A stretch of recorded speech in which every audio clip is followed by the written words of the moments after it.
इधर रोशनी ने जैसे ही विहान से पूछा कि क्या वो मैडम माया से मिला है, विहान उन यादों में खो गया जब माया उससे पूछताछ कर रही थी। माया ने विहान की भूली यादों को लाने की कोशिश की थी। कोई जवाब न पाकर रोशनी ने विहान के कंधे पर हाथ रखा और उसे अपने ख्यालों से बाहर निकाला। रोशनी ने फिर पूछा, क्या सोचने लगे? बताओ ना, माया मैडम से मिले?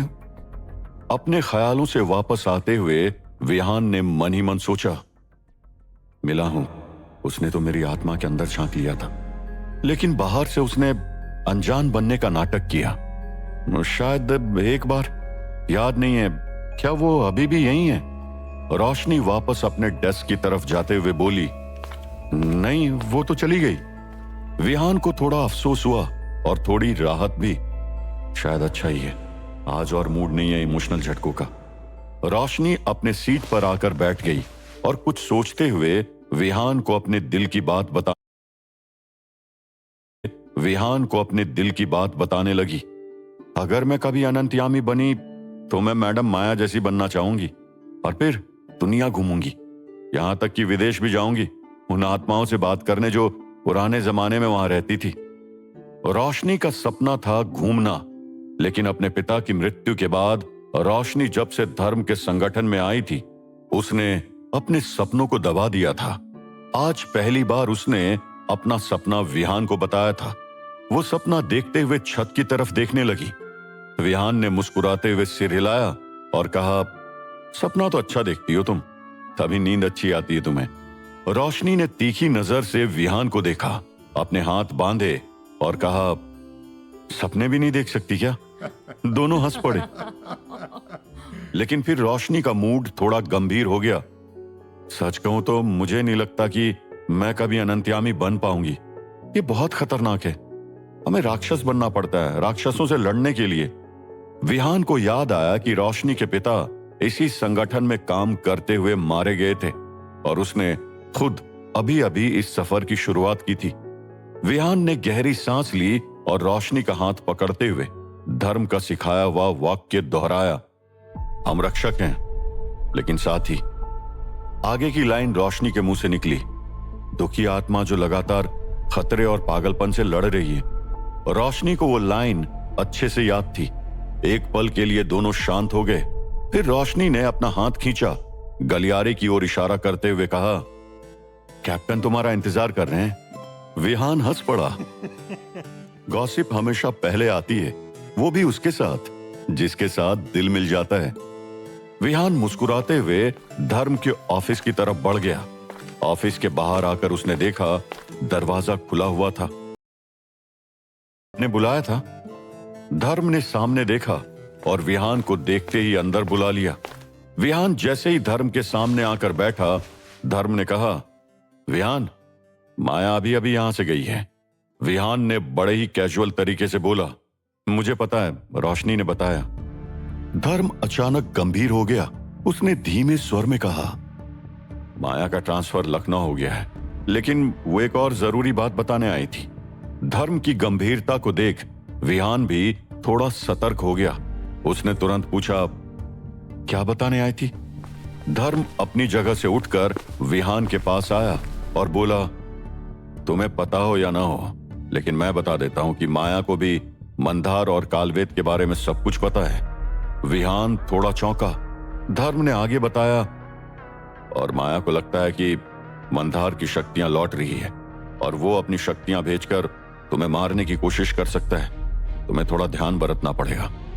विहान को अचानक भेड़िया मानव और काले नाग की याद आ गई जो उसे मारने आए थे। उसने ये बात अब तक धर्म को नहीं बताई थी। धर्म की बात सुनकर विहान को अंदेशा हुआ, कहीं वो भी मंदार की भेजी हुई शक्तियां तो नहीं थी। उसने थोड़ा हिचकिचाते हुए पूछा, ये कैसे पता चलेगा कि जो शक्ति मुझे मारने आ रही है वो मंदार की भेजी हुई है? धर्म अपनी जगह से खड़ा हुआ और एक गंभीर चेहरा बनाते हुए बोला, मंदार की शक्तियां जब आएगी तो उस एहसास को तुम दूर से ही पहचान जाओगे। ऐसा लगेगा जैसे एक अजीब सी आवाज तुम्हारे आसपास गूंज रही है। सामने वाले की आवाज बहुत दूर से आती महसूस होगी और हो सकता है कि आंखें खुली होने के बावजूद तुम्हें सिर्फ अंधेरा दिखे। विहान को याद आया कि भेड़िया मानव और काले नाग के समय उसे कुछ ऐसा ही महसूस हुआ था। उसका मन कर रहा था कि मंदार की कोई शक्ति अब ना आए, लेकिन अब वो तय कर चुका था कि धर्म को सब सच बताएगा। कैप्टन, कुछ दिन पहले मुझ पर 2 हमले हुए, एक भेड़िया मानव और एक काला नाग, और दोनों बार मुझे ऐसा ही कुछ एहसास हुआ था। धर्म सन्न रह गया। उसने एक डांट भरे स्वर में कहा, तुमने मुझे बताया क्यों नहीं? अगर तुम्हें कुछ हो जाता तो? विहान ने सिर झुकाते हुए कहा, वो बताने वाला था। विहान धर्म को यह नहीं बता सकता था कि वो आजकल एक ऐसे असमंजस में फंसा हुआ है जहां वो जल्दी किसी पर विश्वास नहीं करना चाहता, लेकिन धर्म की इस अचानक चिंता भरे रिएक्शन से विहान को इतना जरूर लगा उसे उसकी फिक्र है। धर्म ने कुछ सोचते हुए कहा, तुम्हें युद्ध कला सीखनी होगी। मंदार से मुकाबला करने के लिए सिर्फ जादुई शक्तियां ही नहीं, शारीरिक रूप से भी फिट रहना पड़ेगा। धर्म ने कागज की एक पर्ची पर कुछ लिखा और उसे विहान की ओर बढ़ाते हुए कहा, इस पते पर जाओ, आज से ही तुम्हारी ट्रेनिंग शुरू। विहान बड़बड़ाया, आज से? विहान ने थोड़ी सख्ती दिखाते हुए कहा, ठीक है, आज तो चला जाता हूं, लेकिन कल नहीं जाऊंगा, कल राखी है। धर्म अपनी जगह से उठा और फिर बात बदलते हुए कहा, राखी मतलब तुम्हारी बहन भी है। वैसे तुमने कभी अपने परिवार के बारे में नहीं बताया। परिवार का जिक्र आते ही विहान के चेहरे पर हल्की मुस्कान आ गई। एक बहन और एक भाई, दोनों बहुत प्यारे हैं। धर्म ने मुस्कुराते हुए कहा, कभी मिलवाना हमसे भी। खैर, अभी तुम सीधा उस ट्रेनर के पास पहुंचो। मन ही मन धर्म को कोसते हुए विहान वहां से निकल गया। लगभग आधे घंटे बाद विहान ने धर्म के बताए पते का दरवाजा खटखटाया। दरवाजा धीरे से खुला और एक लंबे आदमी ने बाहर झांका। उसके बाल भूरे थे, लेकिन अब सफेद होने लगे थे। चेहरे पर उम्र की गहरी लकीरें थी।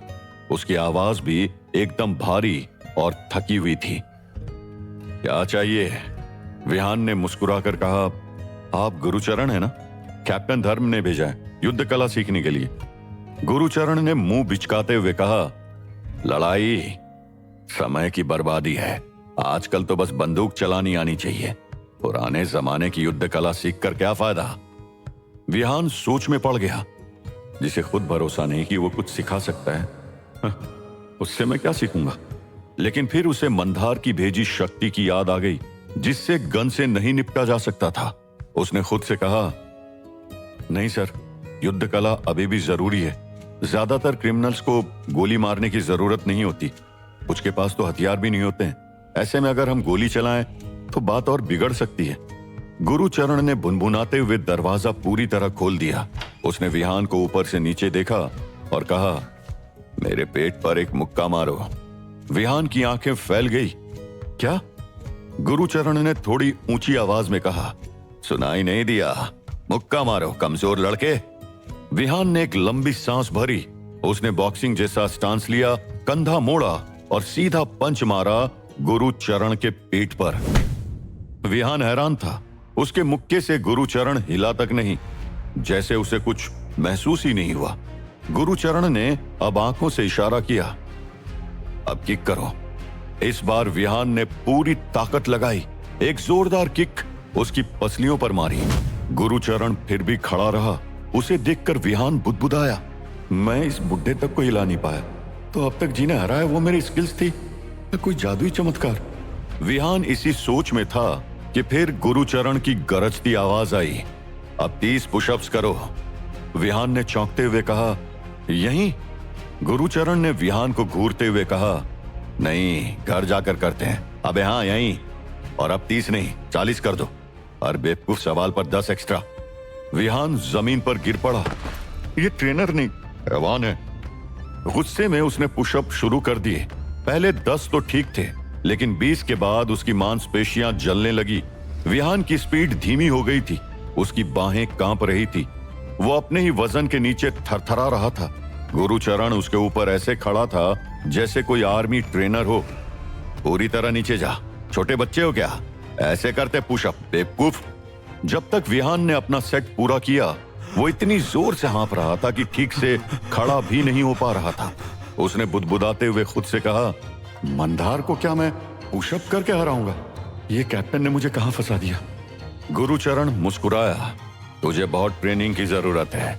हफ्ते में 4 दिन, 3 घंटे रोज। विहान ने घबराते हुए कहा, 3 घंटे? गुरुचरण ने अपनी बाहें मोड़ी और कहा, कम से कम, या फिर अपनी छोटी सी खिलौना पिस्टल के पीछे छिपते रहो, कायरों की तरह। हा? विहान को यह सब सुनकर डर तो लगा, लेकिन वो हर बार बंदूक पर निर्भर नहीं रहना चाहता था। गुरुचरण ने विहान को अंदर बुला लिया। आ जाओ अंदर। गुरुचरण का घर बहुत साधारण था, लेकिन साफ सुथरा। मुख्य कमरा उसने जिम में बदल दिया था। एक पंचिंग बैग छत से लटक रहा था। दीवार पर एक बड़ा आईना था और उसके पास भारी वजन रखने वाला स्टैंड रखा था। गुरुचरण ने लकड़ी के स्टूल पर रखे कपड़ों की तरफ इशारा किया। ये पहन लो। विहान ने सिर हिलाया और कपड़े लेकर पास के एक छोटे कमरे में चला गया। वो कमरा देखकर उसे 2025 के जिम की याद आ गई, जहां एक कमरा स्टीम लेने के लिए बनाया जाता था। ये बिल्कुल वैसा ही था। विहान ने कपड़े चेंज कर लिए, तभी एक अजीब सी आवाज उसके कानों में पड़ी, जैसे कोई गैस निकल रही हो। विहान ने खुद से कहा, ये क्या है? विहान ने देखा कि कमरे की दीवारों से सफेद भाप निकल रही थी। पाइप से गर्म पानी की भाप तेजी से फूट रही थी और पूरा कमरा गैस में डूब रहा था। विहान दौड़कर दरवाजे तक गया, लेकिन दरवाजे का हैंडल हिल भी नहीं रहा था। ये दरवाजा खुल क्यों नहीं रहा? उसने जोर से दरवाजे को धक्का दिया, लेकिन कुछ नहीं हुआ। इतने में भाप और भी तेजी से निकलने लगी। वो जोर जोर से खांसने लगा। विहान का सांस लेना तक मुश्किल हो रहा था। जान बचाने के लिए वो दरवाजा पीटने लगा। इधर उस कमरे के बाहर गुरुचरण अपनी आराम कुर्सी पर लेटा हुआ था। अब मर कमीने, उसने अपनी आंखें बंद की, कानों में रुई डाली और चेहरे पर कैप रखकर आराम से लेट गया। उधर स्टीम से भरे उस कमरे में विहान खांसते खांसते छटपटा रहा था। मौत उसके नजदीक आती जा रही थी, लेकिन वहां से हजारों कोसों दूर कोई और भी विहान की मौत की तैयारी कर रहा था। वो था मंदार।